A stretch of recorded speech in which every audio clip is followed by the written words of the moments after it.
Welcome, dear students of class 8. Today we'll start with the third part of our lesson, which we started. And starting from page number 59, we will see the lesson march.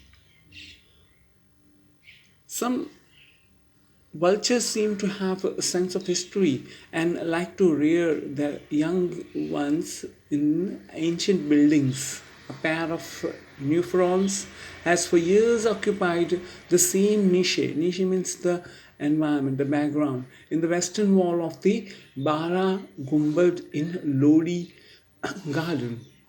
As Englishmen make fetish about hearing the first cuckoo in spring, I record the first time I hear the quail's full-throated cry rather than a half-hearted gurgles that one bears during the winter months.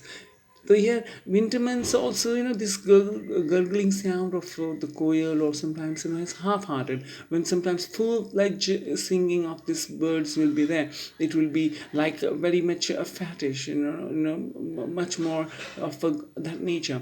So here we can see that, the vultures, give their own secluded, want to live a life that is very separate from mankind. They fear mankind, and that type of in the walls which are abandoned and very rarely visited by people, there they stay. In Delhi, their throats open up in the first week of March and get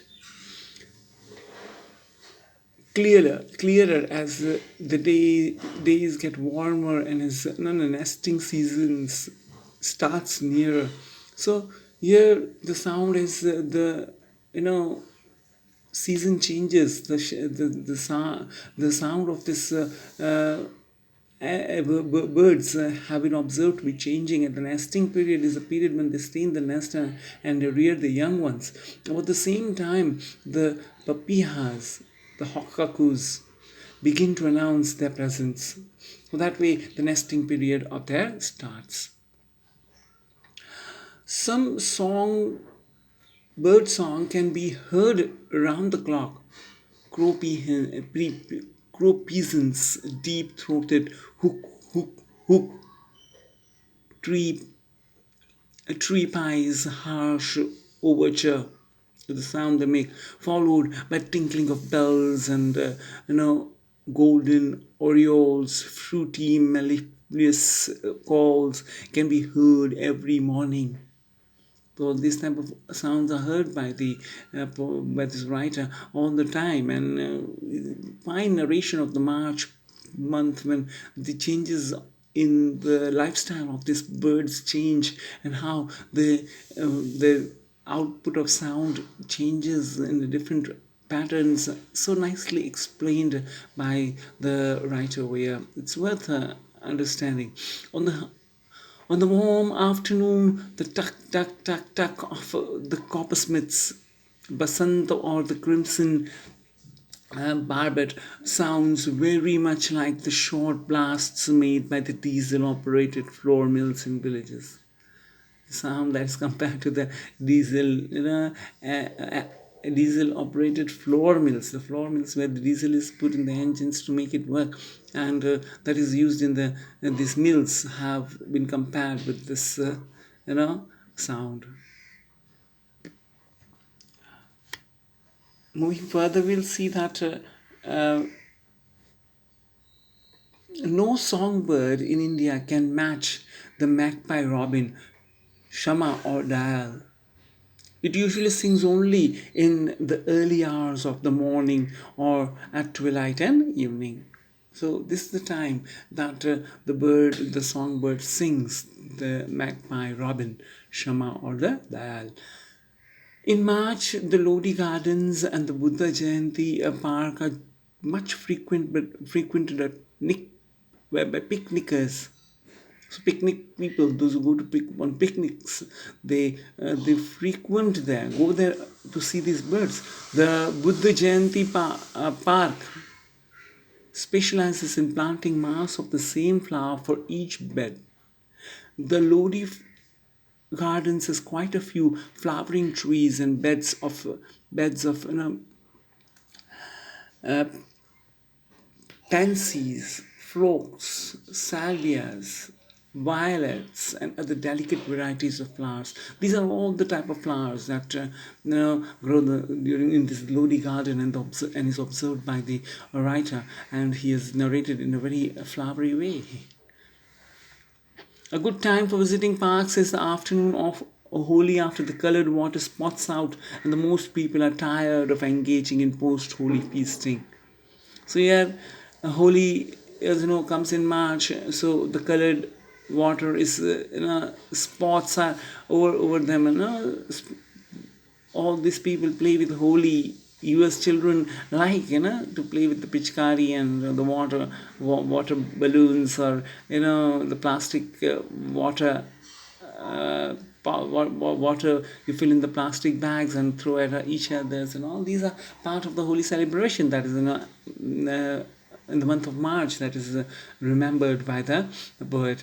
The most people are tired of engaging post-Holi feastings. Post-Holi means after the Holi period, the feasting goes on. People eat food and enjoy.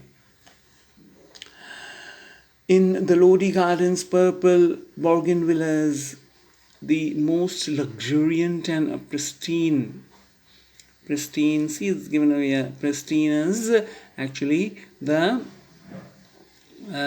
fresh and clean, as if it is new, like that, the pristine look, or look that is very clean and neat. Variety of species make a splendid show.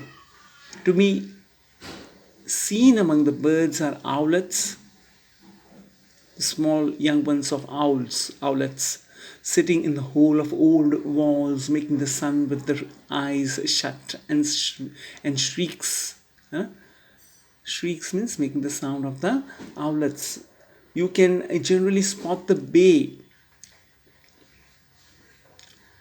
bay-backed and rufous shrieks on the lower branches of trees. Lower branches, not on the higher branches. This type of sound is heard. This shrieks. The shriek is also known as the butcher bird, because of its nasty habit of impaling live insects on thorns. The live insects are being eaten by this butcher bird. Okay, we move to the next page, which is the last page of our this lesson. We'll continue the March lesson till its end today, so that we can go through the question answers in the next session. In the last week of the month, the spring vegetables and fruits and from the birds and insects and other things that happen in the month of March. Now it's the turn of the vegetables and fruits and food and market. Cucumbers, kakaris are on lunch menus. Watermelons, both cantaloupes and muskmelons, tarboos and kharbuza are available in the market. In recent times, the quality has improved. As you know, agriculture crops have become much more scientific based. Agriculture is done now, and the seeds are modified to get a better quality of that things. And therefore, younger days you had to be an expert to tell the sweet melons from the tasteless. Tasteless sometimes, because the seeds now are modified and better quality of this muskmelons are there. The only water kharbuzas said to have come from Tonk or Saharanpur.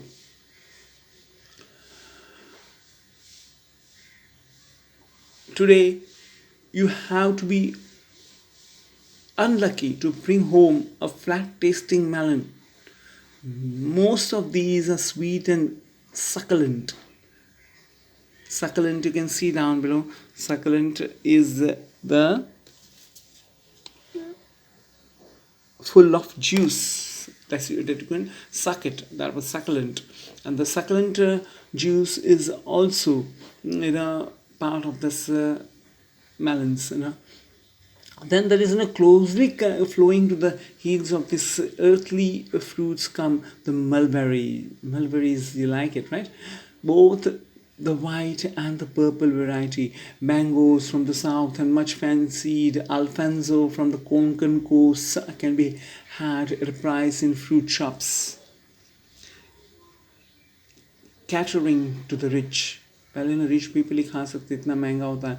Then it comes in abundance or in big number or big amount, then it will be cheaper comparatively. But for locally grown varieties of the king of fruits have to be wait for a few more weeks. So for this Konkan region, Alfonso mango comes in the market, and thereafter the different other varieties of mangoes also flood in the market. So here we complete the lesson wherein we have seen in the month of March various changes that occurs or takes place in the uh, various lives of living beings, as well as the birds and other animals. That they change the lifestyles, or changes come gradually during this month, and sometimes it is good and sometimes it's bad.